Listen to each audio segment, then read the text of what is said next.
Hello and welcome back to the Well-Fed podcast. John is looking very angry as always. And Am I? yes, you are.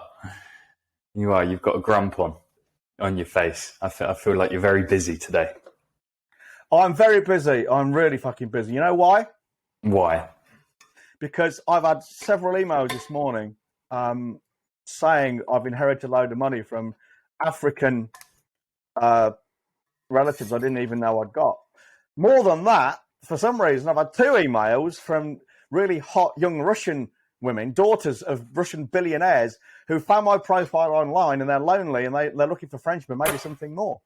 I'm really fucking lucky. It happens to me a lot. I don't get it. I don't know why you work, mate.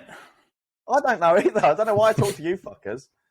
Why am I sitting here doing a fucking podcast for a bunch of unappreciative twonks when I could be on some fucking Russian yacht laughing with the oligarchs at what's going on in Ukraine, shagging these hot birds? Why do I do it? I must be mad. Yes, you're mad and you're stupid. Thanks for that, mate. Today we're talking about print ads, aren't we? Which are remarkably unsexy in today's day and age. Everyone wants the social media ads. Everyone wants the social media organic. But today we're talking about print ads because I think it's fair to say they're unfashionable now, John, aren't they? Well, I was thinking about this, actually, walking the dog with Mrs. EBG. It's better than talking to her, to be fair. Because she's planning a trip to the UK. So right now, all she wants to talk about is fucking train timetables. I won't even be there. Yeah. I won't even be there, you know? So anyway, don't get me wrong, I love her to death, but I'm not one for small talk with anyone, not even my own missus. So I was thinking about this. The current generation of people, I think we mentioned it yesterday, most people in business nowadays, certainly anyone under the age of probably 50 or 45, has never run a business without the internet without social media, never mind the internet. Yeah. So if you think about it, if you get some average marketing person, man or woman, not necessarily even social media, but your average marketing person will be very heavily skewed towards digital. And more recent, and the younger they are, the more they'll be skewed towards social media. So the common mantra, and I bet you've seen this before, and I bet you've heard it, social media marketing is different. Old school marketing doesn't work anymore. People have changed. All three of those things are incorrect. But the thing is, the younger generations, and by younger, I mean people in their 30s even, they've been told this. They've not learned it from experience. They've been told people are different. The internet's changed things. Social media is different. They've been told this, but they've never done it by experience, and they just believed it. Because I've had this conversation. So I've had social media people saying, social media marketing is different. Things have changed. I say, okay, how much non-social media marketing have you ever done? I haven't done any. So you don't actually know it doesn't work then. No, but I mean, everyone says it doesn't work. Well, everyone says God exists too, pretty much. 1,000 years ago, if you said God didn't exist, you'd be burned at the fucking stake. It was that serious. Doesn't mean to say God exists, does it? So this ignorance is understandable and it's excusable to the point you tell them they're actually wrong or suggest they check their premises. But then if they refuse to kind of educate themselves, then it's willful ignorance, which is tantamount to cheating. They are refusing to learn and educate themselves. Now, we know offline marketing. I mean, don't get me wrong, online marketing is great. The internet brings some fantastic advantages. I mean, you can put a website up for next to nothing. It's so cheap. I mean, you can do it literally for free. But even a high quality website on a fast host with a content distribution network, so there's no time delays to speak of, with a beautifully laid out website, with a theme and stuff, with WordPress, you can do it for a few tens of pounds. And you can reach literally billions of people. So it's great. And it's all interactive. And you can take money from people's credit cards online without a merchant account. It's fantastic. You can start making money literally within 20 minutes of putting something up online. Okay, it doesn't usually work out like that, but there's no technical reason for that not to happen. Okay, so that's brilliant. But it's also got drawbacks. And it doesn't mean that other forms of marketing don't work just as well, if not better. And the two together, if you combine offline and online, you've got the best of both worlds. I mean, when was the last time you, Connor, received a bearing in mind you're a marketing guy, so you're on loads of people's lists. Yeah, tons. When was the last time you received a direct mail through the letterbox from a company, a business of any kind? The only direct mail I've received recently, and I think I sent you a picture of it because I was dumbfounded, was by the local Liberal Democrat Party. And it was actually, it was a fucking half decent sales letter. And to be honest, if I liked politics and getting involved and I believed in voting and all of that shit, I would have voted for them, but I don't, so I didn't. But with that piece of mail, the point, is it? Here's the thing. I've been living in Ireland for 15 years. And because of the way it works over here, it's like Britain in the 50s. Although we've moved house just up the lane about a third of a mile, our address hasn't changed.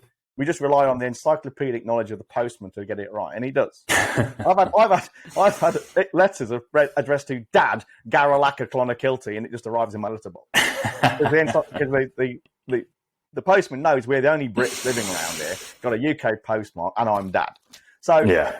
I'm the postman's daddy. So I've been here for 15 years, and in that time, look at what you can't see now, but look around this office. I've got 4 bookshelves.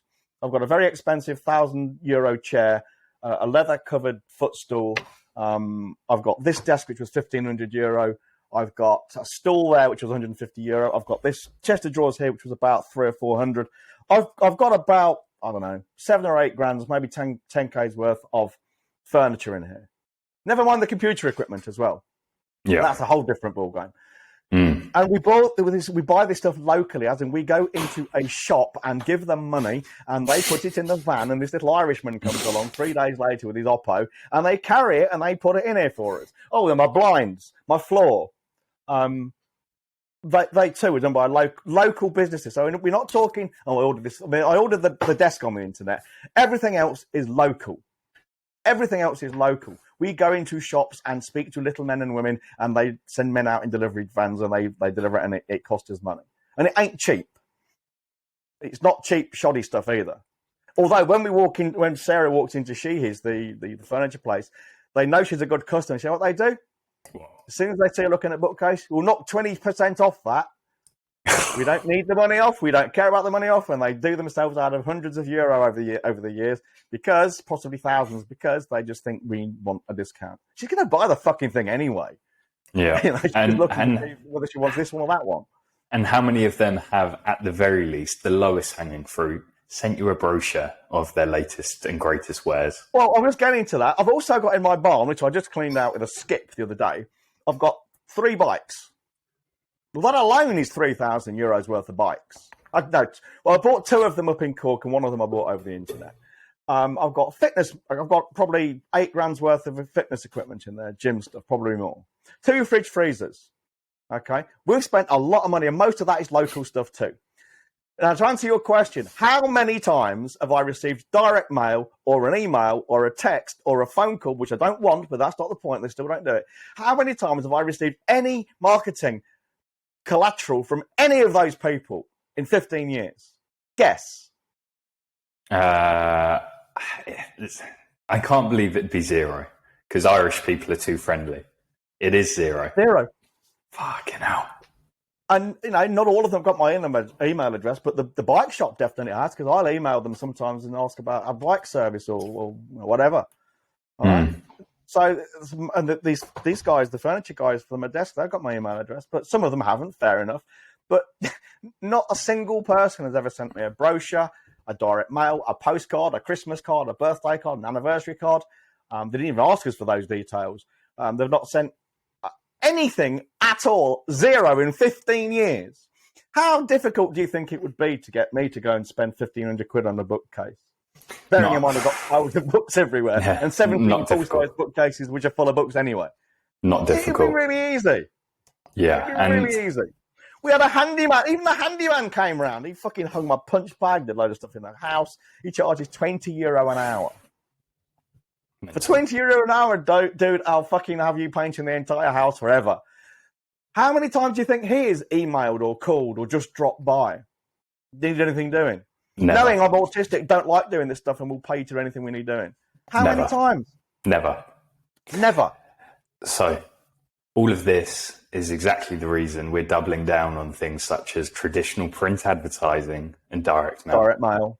Because no cunt is doing it. And if they It's are not. doing it, they're not doing it very fucking well. The ads we see in magazines, the magazines that we want to advertise in, they're graphical. They're picture ads. They don't sell, do they? No.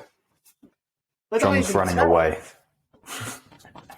These ads, the ads we see, they don't even tell. No, they brochures. A lot of them are. Here's the mistake they make. For whatever reason, and this isn't because of the internet, by the way. This was also the case before. For whatever reason, people have seen. There's always been this belief that advertising is somehow not a specialist skill, and graphic designers will. They're graphic designers. They are great with pictures. I'm not denying that. I'm in genuine awe of some of the things they can do. I know they got complicated software that does a lot of hard work for them. Well, that's not the point. You need to know how to use it. And don't get me wrong. It is a genuine skill. They have their place in the world. There's no two ways about it.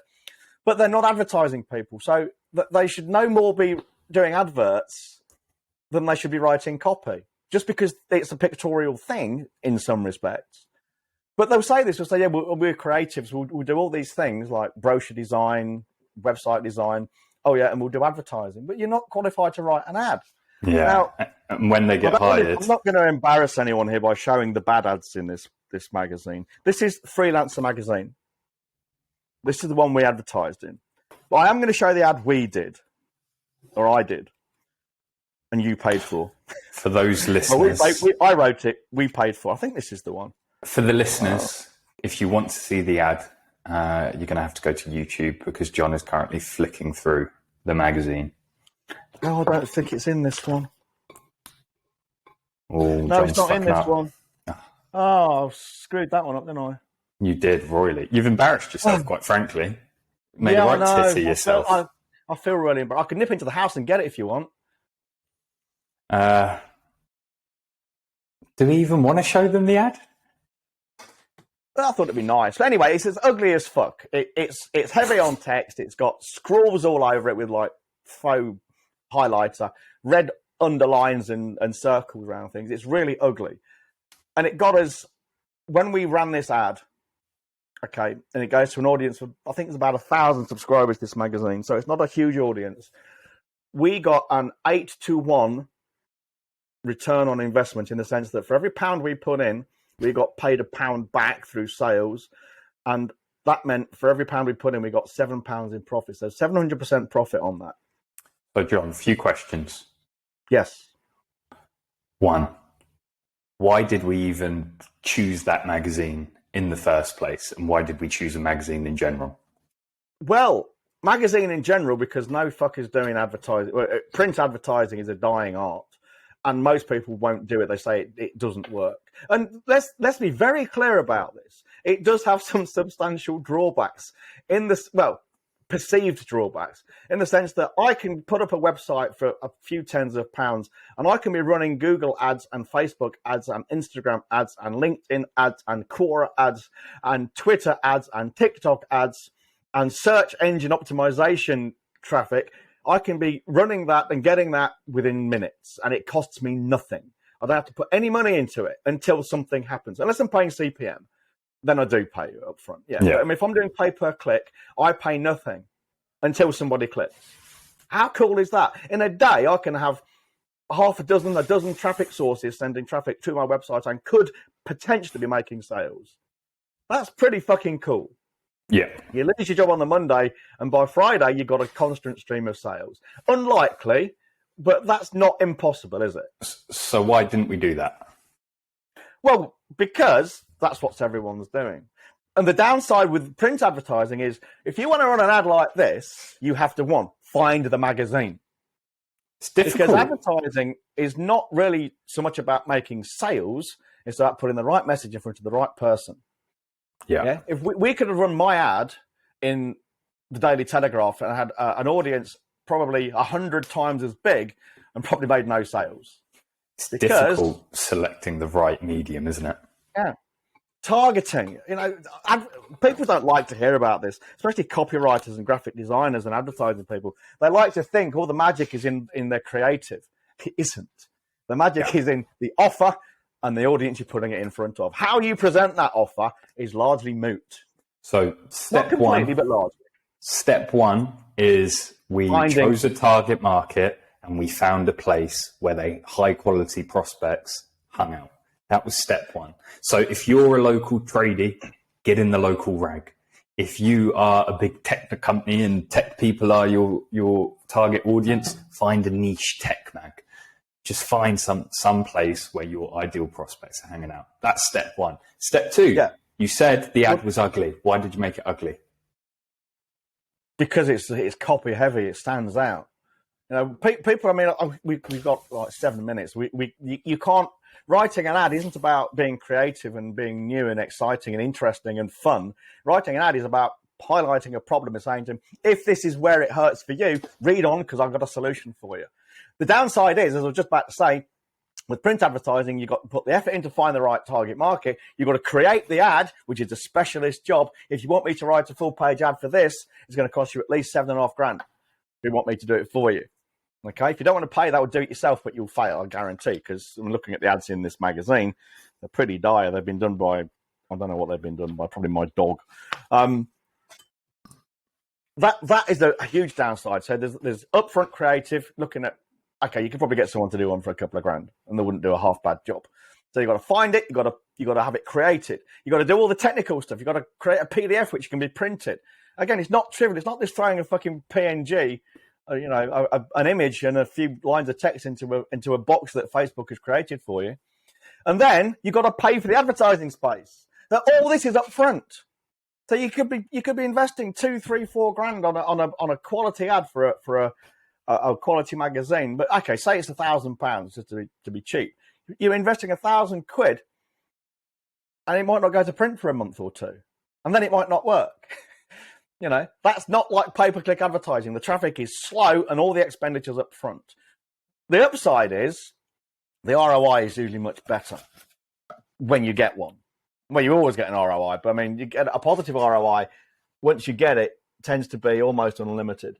Yeah, when an ad works, it works. Yeah. So I just want to run through a few more steps because our listeners definitely aren't au fait with print advertising. Otherwise, they wouldn't be listening. There we are. I don't need that. So you made it ugly. And by ugly, we mean text heavy, highlights and scribbles all over it that literally makes it look like this. Yeah, these people don't know what that is, do they? So we need to fucking listen to us by numbers. So slow down. We've made it ugly. We've made it ugly. We've actually made it look like an editorial. Yes. We've made it look like it belongs to the magazine. You made sure you knew the exact headline font size, the body copy font and size. So you wrote it so it looks like it. Font? So it looks like it belongs. And rather than using an image, you went copy heavy so you could speak to their pain problems, their pain and their problems. Yeah. And it was all text, wasn't it, with one image? Yeah, the image was about an inch, right in the top corner, and that was just the cover of the book. So there's no photo of me, no clever images, nothing. Just the picture of the book with the caption underneath it. Always had put a caption there, and then the rest was several hundred words of copy. So what was the structure of the several hundred words of copy? Oh, of course it was. Yeah, it was. It was what structure? Yeah, what structure did you use? Are an action. Attention, interest, desire, and action. I mean, that's the simplest structure. It's a bit more complicated than that once you're working at my level, but that will do you. Don't forget, if you're writing print ads for your local business, your small business, you don't need to be world-class copywriter like I am. You just need to be better than your competition. And when you look at your competition, that ain't very good. You ain't got to outrun the bear. You just got to outrun the slowest person.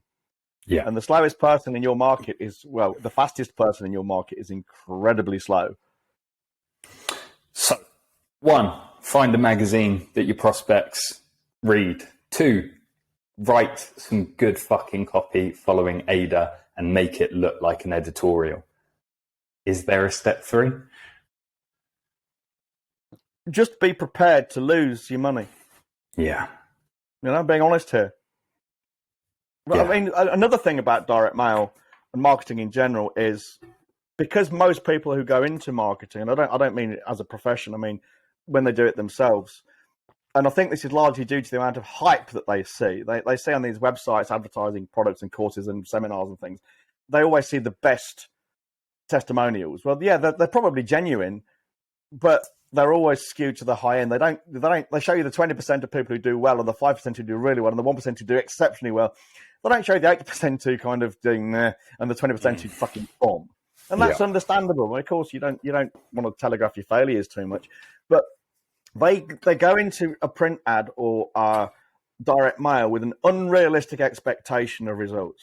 So, in the UK, for instance, you're doing a cold direct mail to a reasonably well-targeted list, 1% is probably what most people will get. 2% is average for a good copywriter who knows what he or she is doing.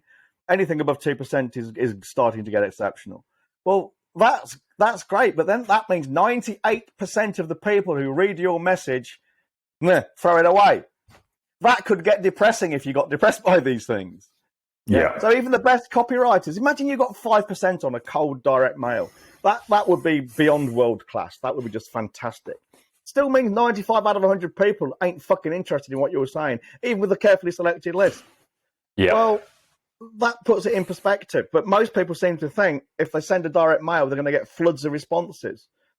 I did one several years ago, and I got nothing at all. It was to a website. I got one hit on the website and no fucking sign-ups. Yeah. €1,000 just blown like that. Well, it's just the way it goes. Dan Kennedy, you don't get much better than Dan Kennedy.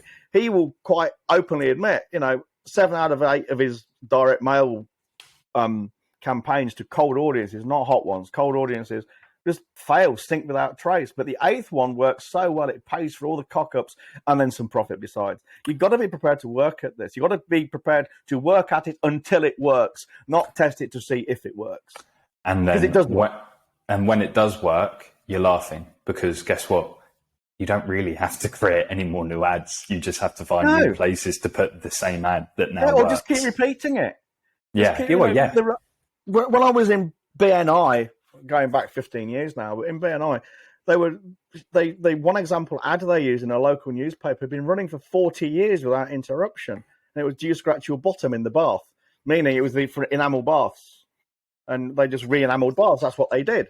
And they just run the same ad for 40 years because until your enamel bath has got a scratched bottom, you're not interested in the ad. But the moment you do have a scratch on the bottom of your bath, you see the ad, you pay attention to it. Well, it's the same with this. If you're an emergency dentist, unless you need an emergency dentist, you're going to ignore any ads like that. But the day you need an emergency dentist, that fucking ad is going to be right there.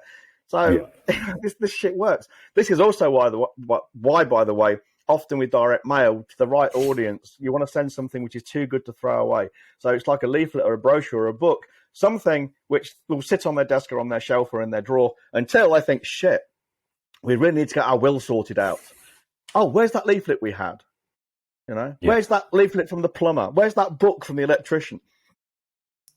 Not just a shitty fucking letter that says, hi, we do electrics, we like taps. But to be fair, in today's day and age, your direct mail should be too good to throw away or ignore.